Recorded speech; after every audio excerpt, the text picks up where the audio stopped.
we have, okay. There's one thing I did want to say. Now we're coming up to this choice of volunteer client. I would, and I'm sorry I should have said this before, it would be helpful if you could just note down a few things about yourself, a few statements about yourself on a piece of paper with your name if you intend to come up and volunteer as a client for this interview. We should have given you a little more time for that, but maybe you can do it in a hurry. So we will take a break, and those who are willing to volunteer for the interview can meet Ruth over in this corner, and we'll get together again at 15 minutes at the outside, 10 minutes start back. Okay?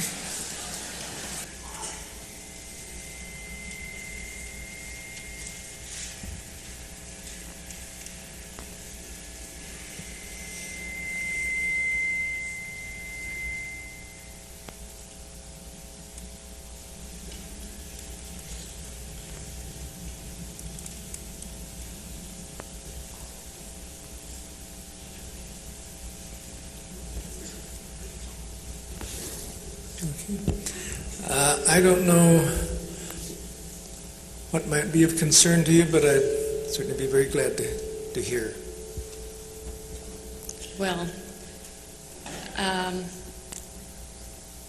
my problem kind of is old and new together. I lost a set of twins about 2.5 years ago. And for me, that was a first pregnancy, and working on my career and whatnot, I kind of put pregnancy aside, thinking when I'm done with my career, I'll have children. And so that first pregnancy didn't work out very well. And with my age, I'm 35 now as I'm getting older, and I've been trying for 2.5 years to become pregnant and have not done so successfully.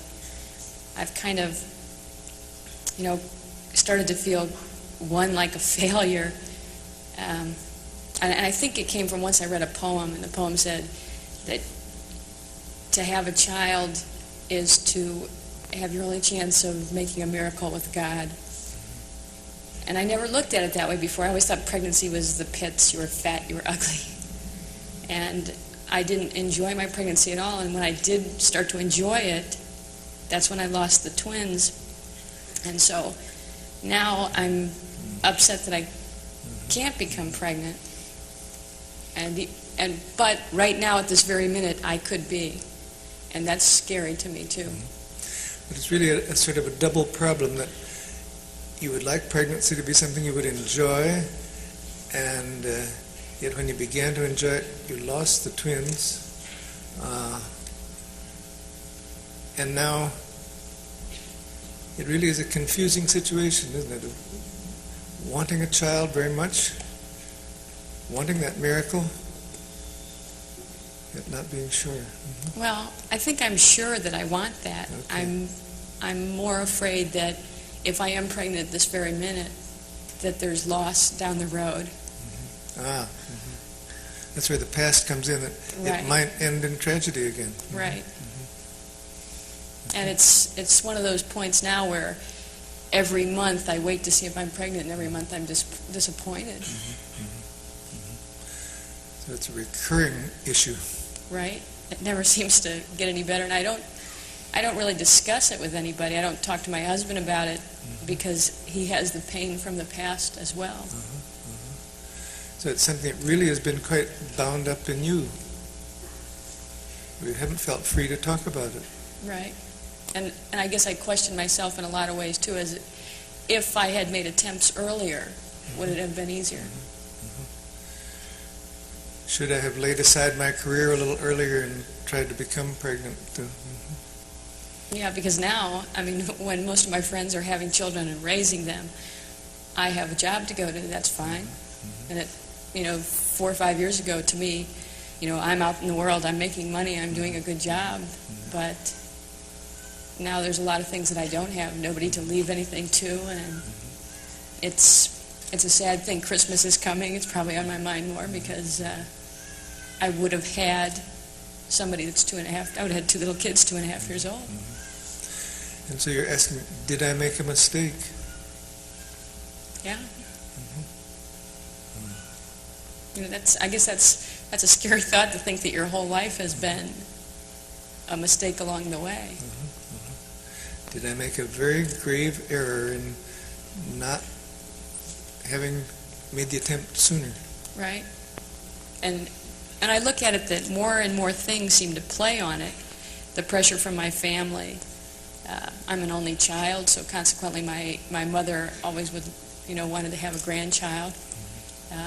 She has a terminal illness now and could possibly die. I mean, it could go on forever, for a long time, but, as if I haven't given them what they'd like to. But there's a lot of pressure toward, you must have a child, you must. Yeah. And I guess I think of so many things that go on with that with me. I believe in you either win or you lose, and to me right now I've lost. I'm not quite sure. You feel it was win or lose and you have lost? Yeah. To me I play games, I do things to win. And in the pregnancy, I wanted to win, to have the child, and instead I lost. And I don't like to play things that I could lose. So that's one game, a very important game, that you feel you lost. Yeah. And you're the kind that likes to win. Definitely. And I like to make people happy as well. And I know my husband, my parents, all of those other people would want, a child, an offspring, a grandchild, as well as I would like one. It's not like I'm just trying to do it for somebody else. I think there's that part of me that says, this is normal, this is proper. You lost twins. How can you replace? What can you do to have that? So you'd like to not only satisfy yourself, but all these other people too. Yeah, I think everybody would be happy in the long run, and me especially. It just means a tremendous lot. Yeah, I don't think there's anything that I could, if I cannot have children, I guess I would have to deal with that. But I don't think there's anything I can replace that with. I don't think, career used to be extremely important to me, and now that's not the ultimate thing in my life. So that if you don't have a child, that really leaves a terrible gap. A very big void for me. A big void. Right. I have a very loving, nice, wonderful husband, and I care about him a great deal, but there's that extra thing that we could share together, out of the love that we do have. And somehow I feel cheated. You feel cheated out of something that would enrich your marriage as well as you? Yeah.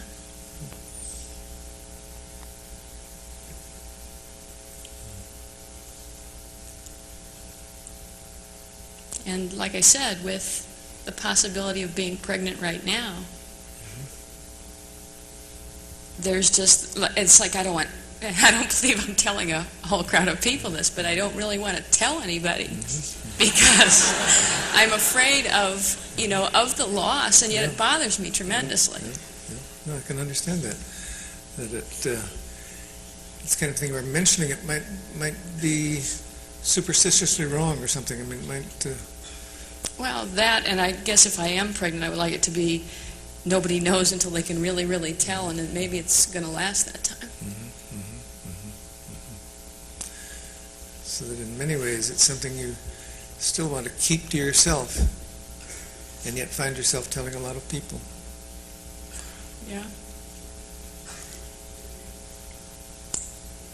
As far as telling anybody my possible condition, that I haven't done. And I don't know, it's something I'm not going to tell my parents. I don't even think I'll tell my husband for quite a while. So it really is something highly personal and kept within, and easier to talk about to strangers than it is to people who mean a lot to you. Yeah, because the people that mean a lot to me could also have the hurt again. And You don't want to lead them on and then no, they go another tragedy. no, not like the last one. That was very hard.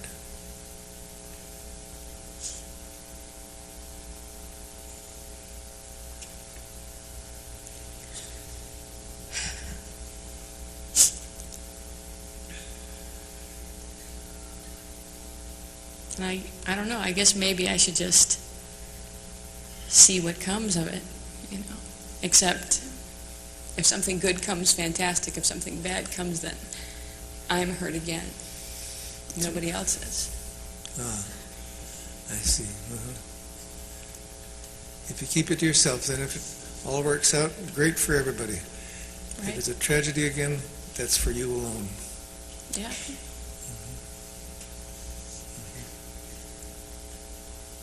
I guess maybe I think that I have some guilt left over from the last time. I think whenever you know, even though it was a premature birth, if you lose a child, I think you place some guilt on yourself. And I don't know, I guess I just do wondering if I shouldn't have done certain things and whatnot. Could I have made a difference? Could I have done something differently? Right. And I try to, you know, in my head say, no, you had a less schedule than you usually have. You were more calm. You were resting more. I say all those things to myself logically. But when you go through the loss, there's no answer. Then you're kind of stuck with, well, I was the keeper and didn't do well.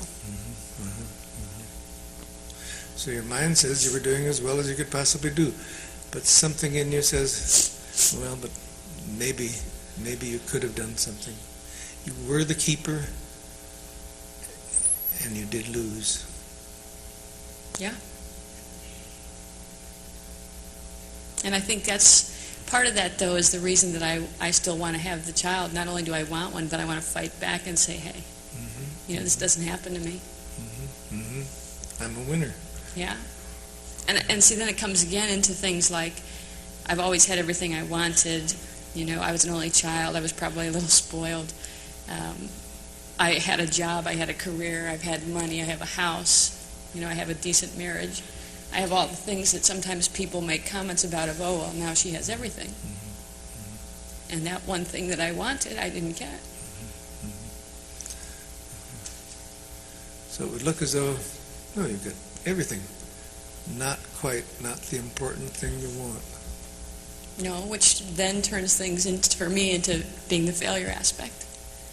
Not doing well, of being the failure. Yeah. So at some level, to yourself, you're a failure. Yeah. But I suppose all I can do is keep working at it, maybe. Of course, then there's the biological time clock. And so not everything is in my corner. That's right. And usually I can work on things or put things in perspective and do things that I have some control. And this is something I don't have control of. That's right. There's some things you can't manage, you can't manipulate, can't control. No, not this one. At least I don't see that I can. And you're the kind of person who's accustomed to controlling things, getting things your way. Yes. Hasn't worked out bad so far, except for that aspect. In a lot of ways that's worked fine, but not here. No. And there is no way to have the control. I mean, I don't know if it's God or fate or whatever is going to make that determination, but it's out of my control.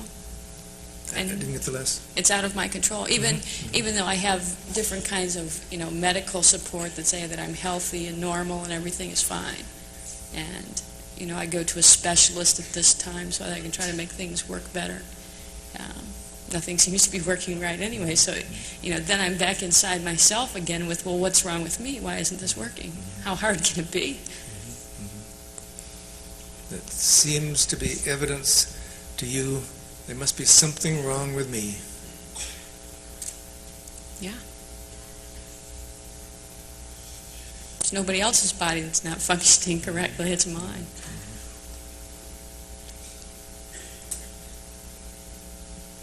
So this body of yours is something that in this respect you really can't control. No.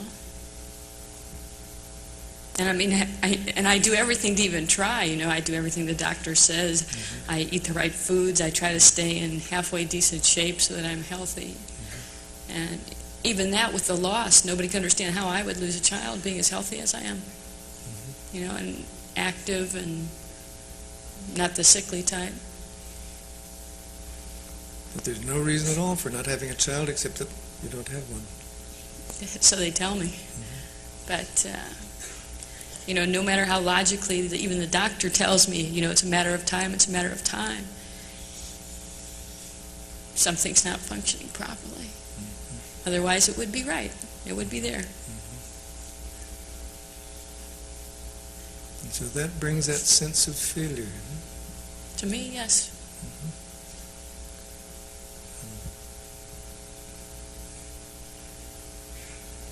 And I guess I want to succeed, and I want everything that I want. Mm-hmm. Mm-hmm. And then I look at things and I say that I'd rather give up my career to have a child. If I didn't have a house, that's fine, I could do something else. But I can't seem to win at that aspect. Mm-hmm. If there were some sacrifice you could make in return for having a child, sure, you'd make it. Yeah, I would. I would do whatever had to be done. And I make my vows that if I do have a child, I would be the best little parent and all this good stuff. But,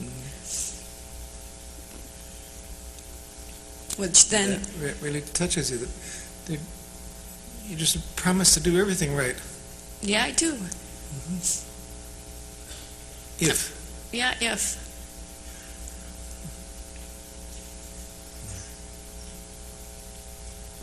And I don't know, without the control, I just have to wait, I guess. But it's hard not to have the control. Yeah, if I had the control, it would be done and everything would be fine, and I'd push the clock back and I'd have a nice little family, a little boy, a little girl, everything would be perfect.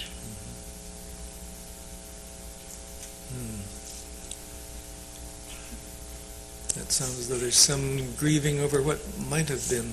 Well, I think there is to a degree. I think that I dealt with that loss fairly well, that, it's not something that I totally dwell on, and yet, with the thought of a pregnancy, there's the thought of what happened. With the thought of Christmas, there's always the thought of that we visit the grave. Mm-hmm. And all those things come up. And create some sad tragedy feelings. keeps being lived over again. Yeah. Especially perhaps at this season.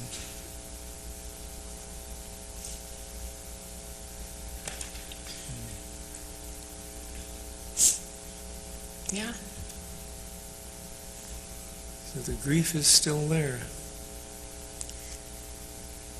Well, I think the grief comes and goes. Mm-hmm. There are some times that are fine, that that it's very rational and logical to me. And then there's other times that, depending where I am and whom I'm with and what's about and what children are there, things pass through my mind. It can hit you. Yeah, it does. It comes and goes. Mm-hmm.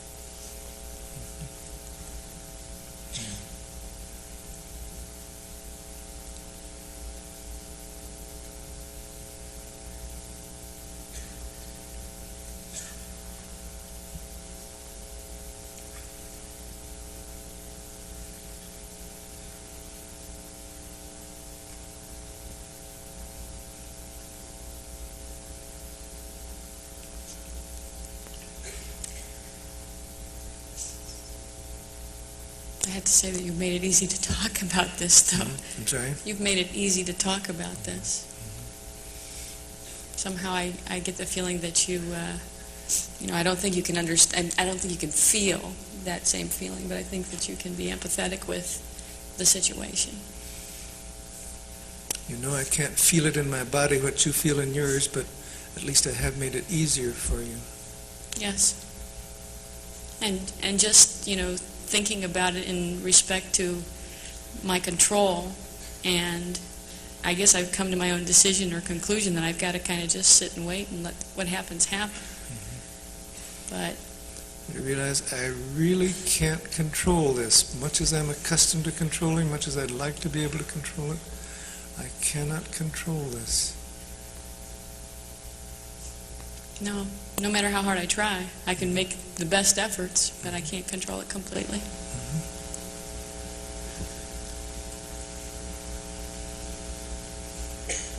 And yet that doesn't mean that I still don't feel like I've made some failure along the way. You say that doesn't keep you from feeling something of a failure. Yeah. I can rationalize and say, I can't control, there's nothing I can do about it, that's the way it's meant to be. And yet, down in here, it still feels like, well, there's something you could have done or should do or whatever. In some sense, I failed. Yeah, maybe not me. Maybe not me exactly.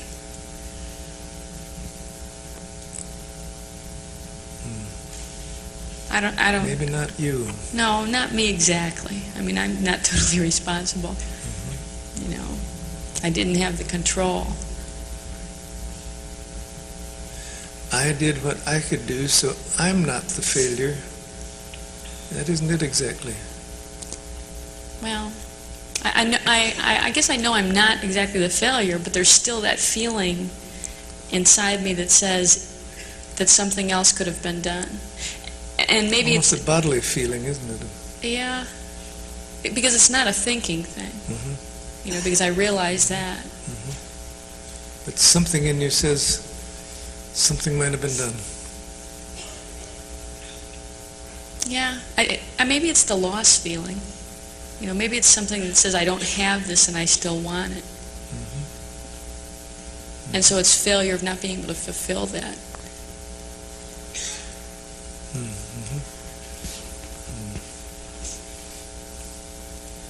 Feeling that you're not really fulfilled.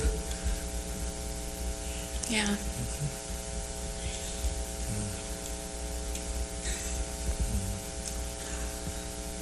Not complete. Sounds like a real sadness you carry around with you.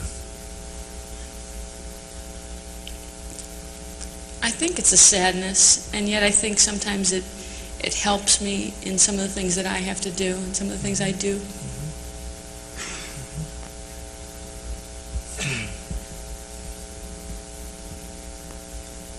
Are you saying in some ways it's made you stronger or more able to meet life? Yeah, I think through some of the things that I've gone through, even with the relationship with my husband, I think through that episode that we shared, there was a lot of strength between the two. And even though there has not been a lot of discussion, you know, as far as how we felt in relation to the loss, I saw a side of my husband I'd never seen before, which showed me a great strength in him. So that in spite of the grief and the loss, some good things emerged from it. Oh, definitely. If anybody can say something good came from that, I think the love and the strength are good. I guess I would just like to complete that, though. I'd like to complete that, though, by being able to give him a child. It's a very deep wish. Yeah. I see that our time is almost up. Is there anything more that you want to say? No, just that I appreciated talking with you. Okay. Thank you. Thank you. But hold it, because they may want to ask you questions as well as me.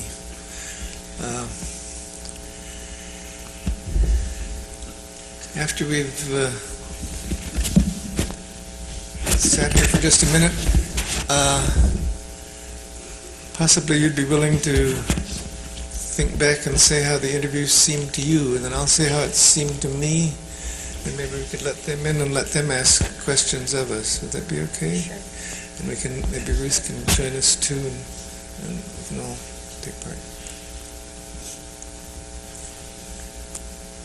Do you want to say how the interview seemed to you? When I first came up here, I felt very, very tight, and I know that I cross my legs a lot when I sit, and somebody may interpret that as closed. I think this is just comfortable for me. I know that after we took the minute to kind of get a little composure, I felt a lot better. And then as we started to talk, just your facial expression and some of the things that you repeated back to me made me understand some of the things that I was feeling and saying, as well as I think I became more comfortable because I remember touching my chest when I was talking about my feeling, and it wasn't an angry touching or an upset. I was kind of warm and soft, and I felt that way. And I guess the only thing else that I could say is that as I think about it now, and since I teach at a university level about you, and some of my students always wonder how, where do you move and how do you go with just and moving on. I found it very easy to want to talk with you. I didn't feel like I had to prove myself, that you had any judgmental type of attitudes towards me, and I felt very comfortable.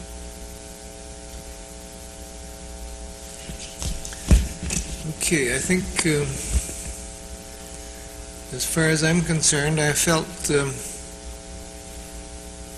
little clumsy at first in getting into your world, but then I began to feel more and more comfortably there, as though I really did understand. And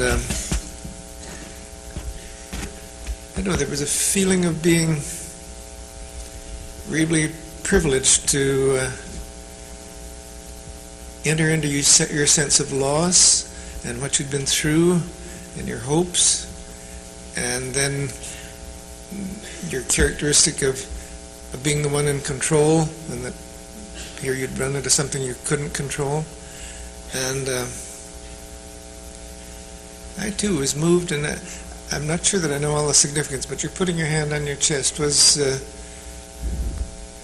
was as though your body was speaking, and I was trying to hear that. I felt that in terms of movement, yes, there was some movement, not fantastic, but it was a half hour of exploration. That's what it seemed like to me, of getting into different aspects of it, and I felt good about the relationship. One thing too, because they have turned down the house lights, so we were just alone for me. There just was no one there, and I felt very comfortable in the relationship. Bruce, do you have any comments you want to make? Then we'll open it to the audience.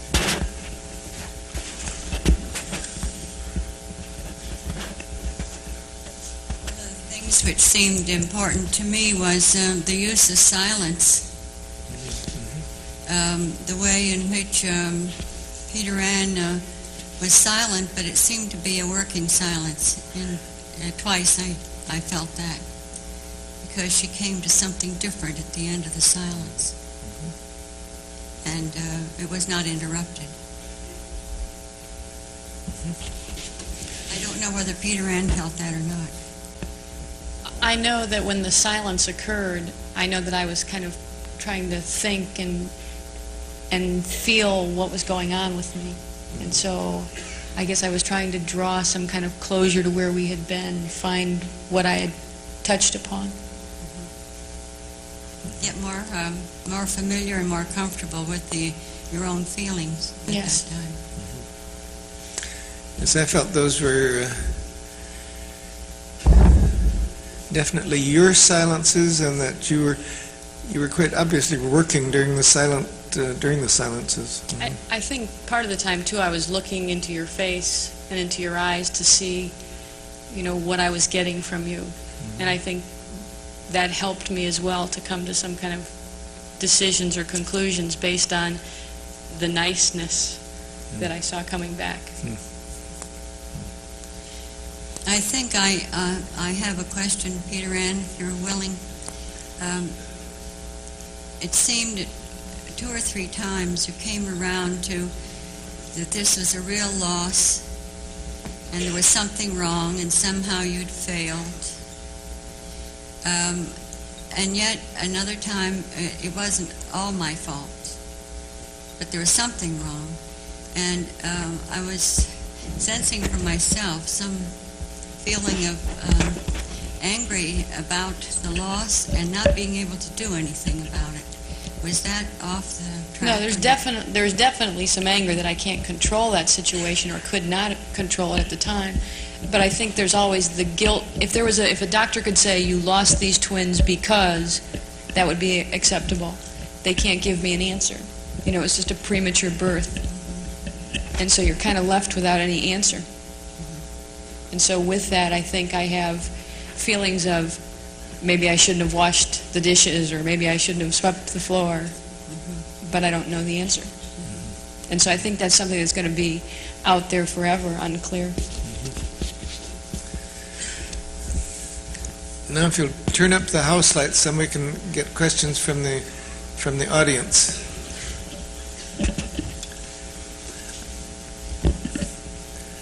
I don't know that I can see well enough to really select people, but if you'd come to the center microphone, if you do have questions, one of the center microphones, and you can ask questions of me or of Peter Ann, or just make comments, whatever.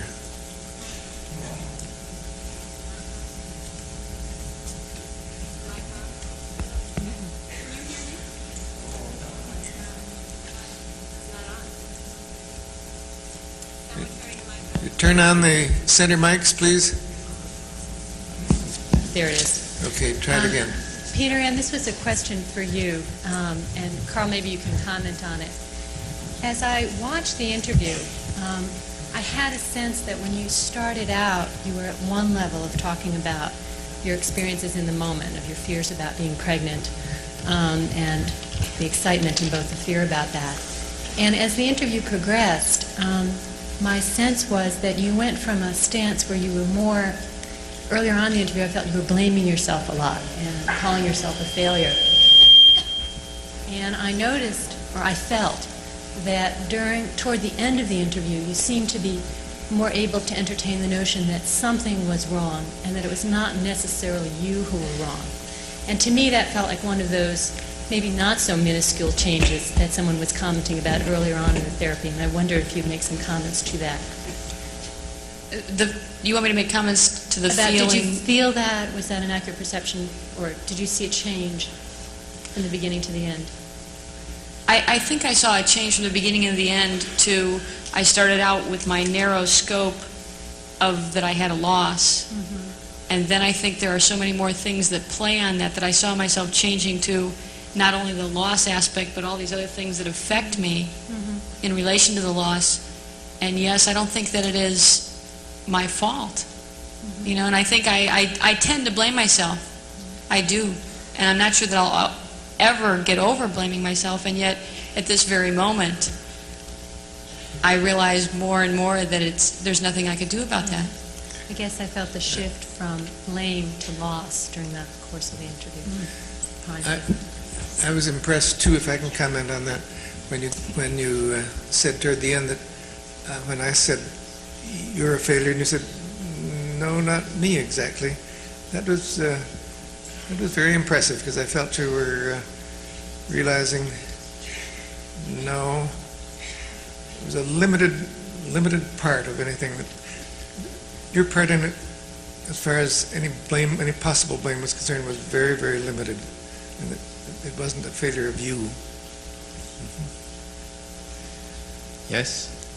I have been a little puzzled by the remark you made, Peter Ann, to Carl Rogers, about him being not empathetic.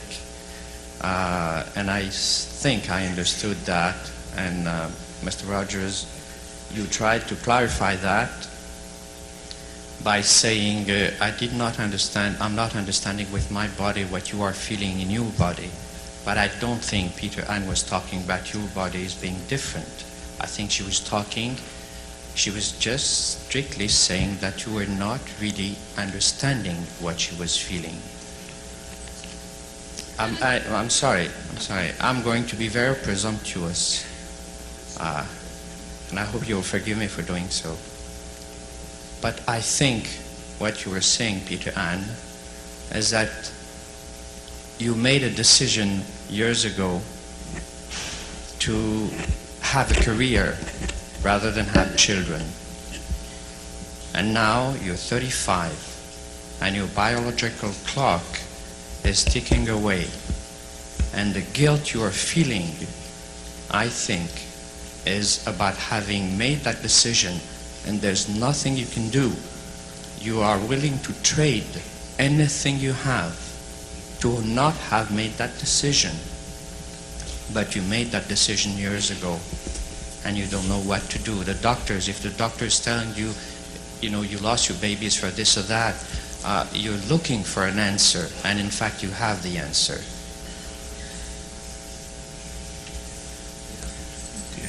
Do you have any comments you want to make or not? Yeah, I'll make a couple. One, when I made the comment to Dr. Rogers, I think I was coming from a point of thinking that this is going to sound terrible and sexist, but this is a woman's loss, that you could not, understand that aspect, and it wasn't that I didn't think you were empathetic with me, but that kind of a feeling. The other aspect about feeling guilty about my career, definitely, I feel that way to a degree, and I know that, and yet, if I had it to do all over again, knowing what I know now, I might change it. Would you? Knowing what I know now, I might change it. Right. But I'm not positive that I would, because what I have gained and what I am is important to me. It's just not as important at this point, because what I want, I can't have. And I think that's what draws it out in me the most, is that now I want this and I can't have it. And so yes, I'm angry that I did this, but I'm not sure I would change that. You're angry that you did this, and I think that decision you did years ago was a decision about, the word that comes to my mind is a selfish decision. And when now you would like, I'm sorry. All right. I think what the audience is reacting to is the finality of your judgment about this, as though here is the real truth.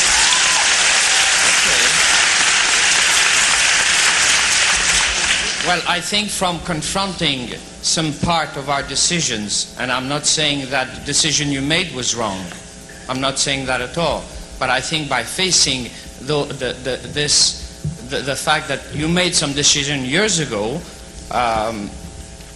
anyway, there's nothing much I can say. I think that most of what you've said, she already said in her interview. But then when you sum it up in a very final way, as though here it is, that I think is the tone of voice that rubs people a little the wrong way. I'm sorry. And I guess I look at it that he's entitled to his opinion. I would give him that much. I was... No, I didn't mean that nasty. I could understand his side. Also, I was glad to know I really did understand when you were saying, yes, it was a woman's problem. I couldn't fully understand it no matter what, just from a physiological point of view. I was very struck that most of the time, Dr. Rogers, the words that you used when you talked back to Peter Ann were her words. And I was thinking about the way that I do therapy, where I often change the words or say something different. And the feeling that I began to get was that that was a very effective way of tuning in to you, Peter Ann, in terms of just that flow of real positive energy and love between you, because you were hearing very explicitly the same things that you had said in a very sympathetic and loving way. When you talked about Dr. Rogers you looking at his eyes and his face and experiencing that kind of feeling, I certainly experienced that in the audience as well. So I guess my question really was for you, Peter Ann, is what that felt like for you to hear your words coming back to you and not something in addition, particularly during the first part of the interview. I used to always think that would be frustrating, but in that experience, I think it made things clear, and it pointed out to me what I was thinking and feeling and saying, that maybe sometimes I speak and don't really think what I say, and it helped me to understand. One thing I would say on that is that you're quite right. There was more of that at the first of the interview, and had we gone on to other interviews, probably I would have used less of her words. There would have been more catching the underlying feeling. Some of that was beginning to go on.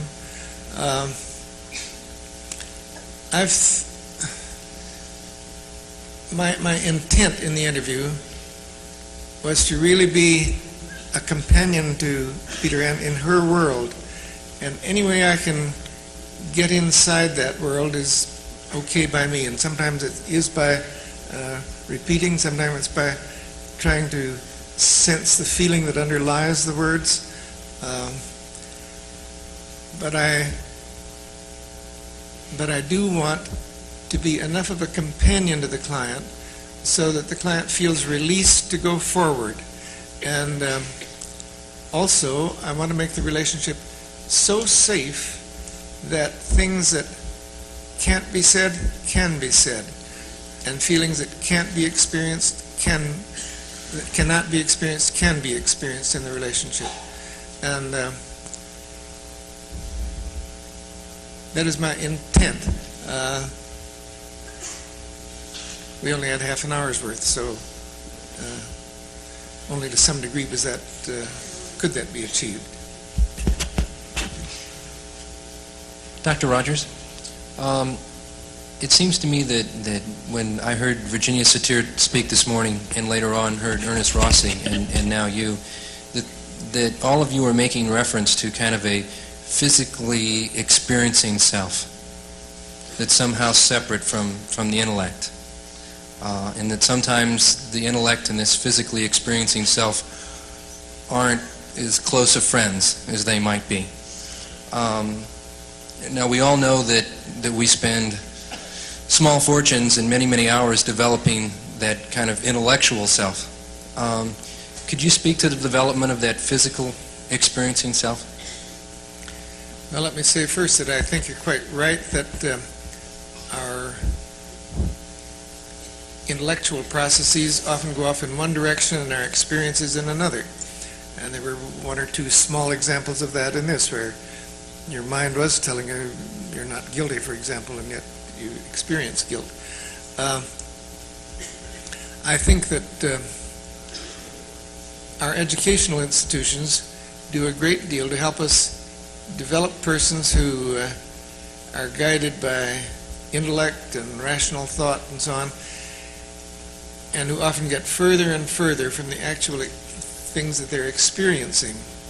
And it is that gap which makes for a great deal of psychological difficulty and maladjustment. I think there is no fundamental reason why we couldn't be educated to trust our experience as well as our intellect. But unfortunately, that's not often the case. And many of us grew up to trust the intellect and the rational and the reasoning and get quite out of touch with what we're actually experiencing.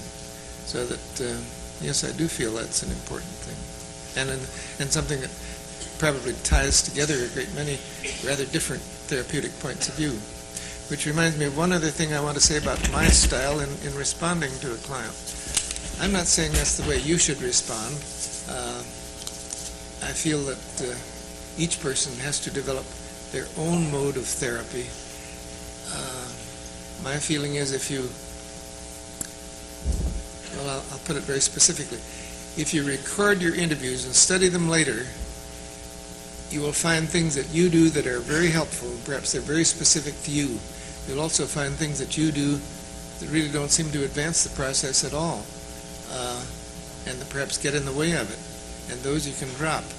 So that I'm not talking about just doing what you feel like doing, but after carefully studying what you do, then gradually developing your own way of being with another person, which is helpful. And that, I think, is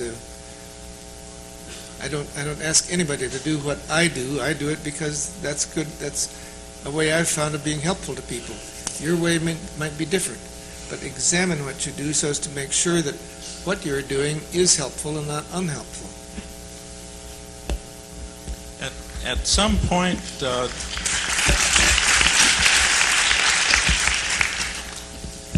point, along the interview, there seemed to be and it was exciting to me to hear, a sort of a change of valence, whereby this tragic event began to take on some positive aspects.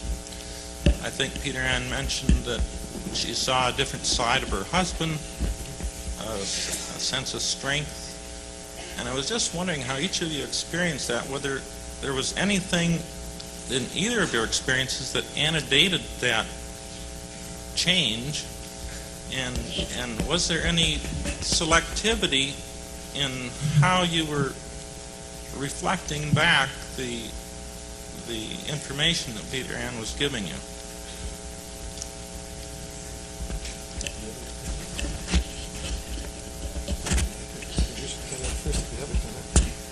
My comment would be that I believe we were talking about the failure aspect, and we were talking about the loss, and it came to me, as it did then and does periodically, that there was some very good moments, even though it was tragic, and that makes me feel good. That may have even been when I put my hand on my chest. I'm not sure. It may have been in the same area, but there are some very good points of that, and I guess I'm not exactly sure how we got there, except I think we were talking about the failure aspect, and I think I'm not totally a failure, and that there are some good things that came from that, and I helped with those and learned some things through those. I just wouldn't be sure at this moment how we arrived at that point. I'd have to see the videotape or listen to the recording to find out. But, and I certainly felt that shift in evaluation of it, but I wouldn't want to... But both sides were there. That is, the grief and the loss and the tragedy, and the fact that some good things came out of it. And I wanted to be respectful of both sides. But it is true that that positive side came out. Thank you. Any other? I saw the interview as starting out broadening in scope as it went on, becoming more exploratory. And more things were dealt with. But I guess, Peter Ann, my concern is that you'll go on exploring, the scope will broaden. Do you think that the client-centered approach would be enough to resolve your conflicts? I think that had we had more time or further interviews, that we could have explored the avenues that I mentioned. I think they all play a part for me. And maybe it did seem like it broadened, and yet I think those were things that I felt more safe to bring in, that this bothers me too, and so does this in relation to that. And I would hope that we would eventually deal with those and I could come to some closure on them. Thank you for that. But I guess my further concern would be that you were a very vocal client. You could say what you wanted to say, and you had all your feelings out in the open. I have to go back to a culture. I have to go back to South Africa. And I know that most of the clients that I will work with won't be able to express themselves that well. Dr. Rogers, what do I do?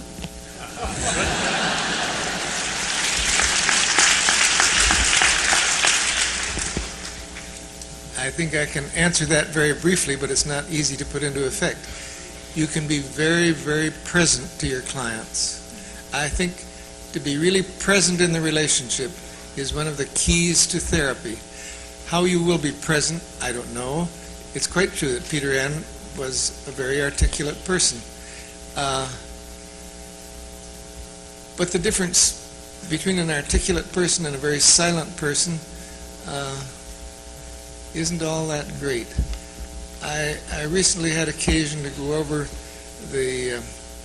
some of the recorded interviews that I held with a schizophrenic client when we were doing our research on working with schizophrenics. And the length of some of those silences, 16 minutes of silence, my God. And yet, that was a working silence, and at the end of that, some very important things came out. I guess I would say that the significant themes in any interview are usually very few, they can be stated in a few sentences. And some people who are very silent and not articulate, nonverbal, may only utter a few sentences during the time you have with them. But if you've made it a safe place, a place where they can feel free, those sentences will have real significance. The more articulate person also says a few very significant things, but also gives many of the details and helps us to understand the context and so on. But the difference between dealing with an inarticulate and an articulate client is not as great as it's sometimes supposed to be, in my experience. Thank you.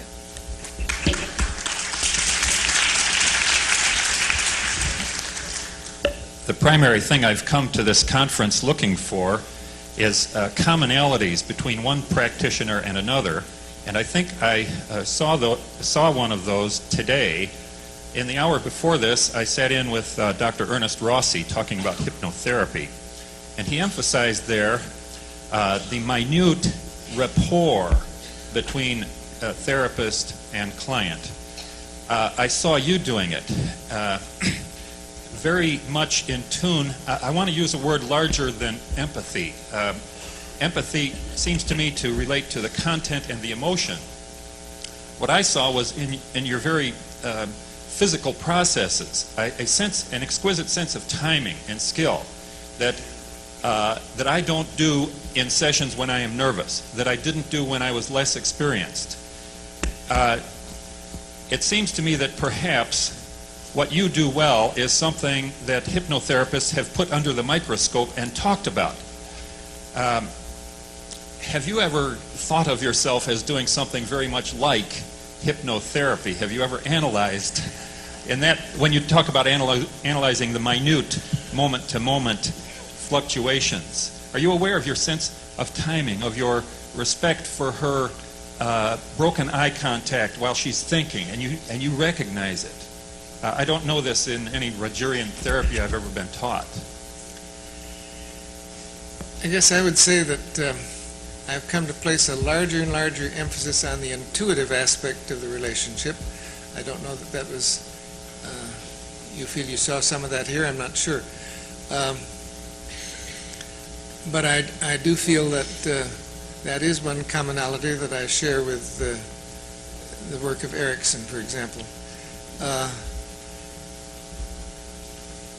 I am not one who pays attention to things like you said, the broken eye contact and so on. I'm sure I take account of that at some intuitive level, but no, that's not something I think about, and I'm not sure that it's helpful to think about it. People might differ on that.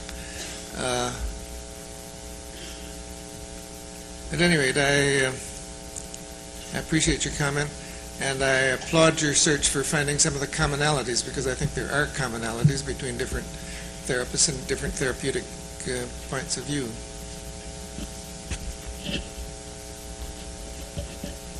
I thought I detected throughout a large portion of the session an emotional message in the shakiness of Peter Ann's voice. And my question to you, Dr. Rogers, is, was there a specific reason why you chose to respond to her words? As was mentioned earlier, you responded very often in her words, and you did not choose to respond to the nonverbal message that she was giving you in her shaky voice. I wonder if there was a reason for you making that choice. I guess I responded to it in my way. I certainly noticed the shakiness in her voice, which came and went. But I responded to it in different ways. I remember at one point saying that was very, very hard. And I was responding to the fact that she was close to some very deep emotions. I might have responded differently or perhaps better, but I was not unaware of what you're talking about. Do you have any comment on that, Peter Ann? Not really, although I knew that I had tears in my eyes and I know that I had the shaky response, and yet I felt that I was being responded to and being allowed to do those things. Perhaps one more question on the interview? Is there another question? Yes.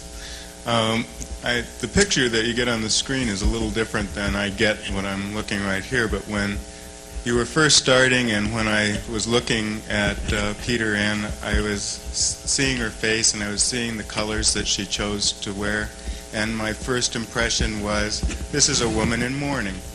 And I'm wondering, sometimes I have... My luggage didn't arrive. Okay. This is when I flew in yesterday. I can often be wrong with my wonderings, and I'm wondering, Dr. Rogers, if you ever have those kinds of first impressions, and do you wonder out loud about them with your clients at all? I guess I'd put it more broadly. Some quick impression I probably don't voice. Any persistent feeling, if I had felt, for example, that she was always on the verge of tears or something like that, yes, I would. And wait a minute. Any persistent feeling in myself, I would express. So that if I became concerned or had a certain feeling, yes, I would express that to her. But in wonderings of the sort that you're mentioning, I don't do much of that. That may be a loss to me, but